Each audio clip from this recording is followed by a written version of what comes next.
Hey everyone, happy Tuesday. Today it was about affiliate links and some good business practices and then just some tips about affiliate links.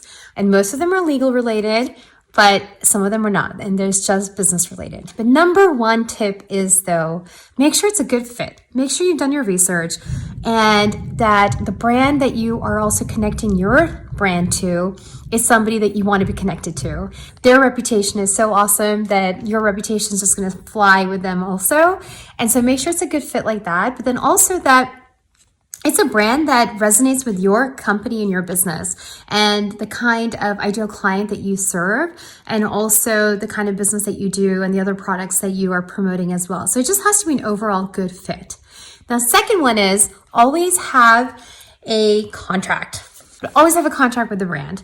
And why I say that is because sometimes there's confusion on what you are supposed to be giving them in the sense of services. How many posts are you supposed to be doing for them? Is it a story only, or is it sporadically over a 3-month period are you supposed to be posting about them? And what kind of things are you supposed to be posting in the sense of what product are you showing, and are they giving you the product, or do you have to buy the product? Is it a product a gift?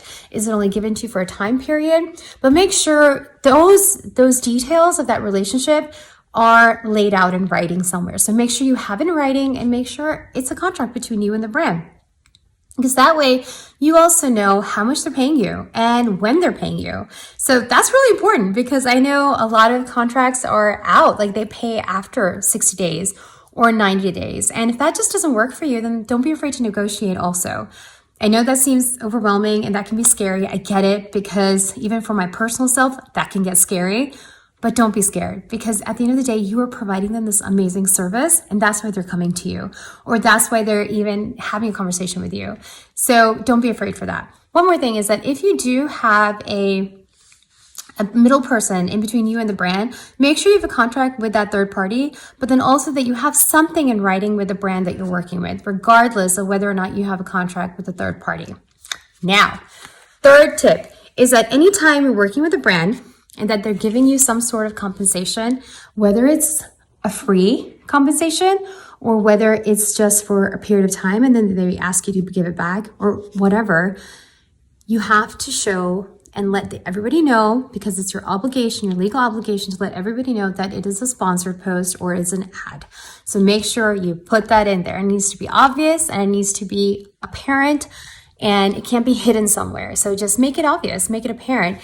And, if it's sponsored or if it's an ad, then represent it that way. If it's a long-term paid partnership, then represent it that way also. Just however is the best representation of that relationship. You want to make sure that that's included as your legal obligation. Now, number 4 is that you want to also have that ability to use the brand's name, i.e. their trademark. And you want to be able to use their brand name, not only in your caption, but also when you're tagging them. Also in the back end of your blog post and putting them in the back end of it so that you're embedding it into your blog. And so there's so many different ways of using a brand name in your post and in your, representation. So make sure you have the permission to do that. And that again comes with the contract, and that should be a part of your contract anyway. So make sure you have that, because a lot of times they may not give it to you and then you might get in trouble. Even though you have a sponsorship with them and even though it seems so reasonable for you to use it, just make sure it's in writing, because at the end of the day, they have to protect their trademark and there might be a reason for them to do that. So you want to make sure you have that ability from the front end and not have to fight for it later on. And then number 5, you want to make sure that if you are doing a giveaway and it's not a giveaway that is connected with the brand, but it's a giveaway that you are doing on your own. So you're like, say you're going to go buy a Target gift card.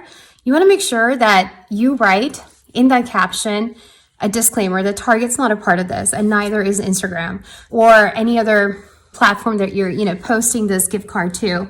Because that giveaway is solely your giveaway and your choice to do it. So you don't want to misrepresent any other brand, because that might put you in a very difficult situation again. So I hope these tips were helpful. Let me know what you think and I will talk to you later. Bye.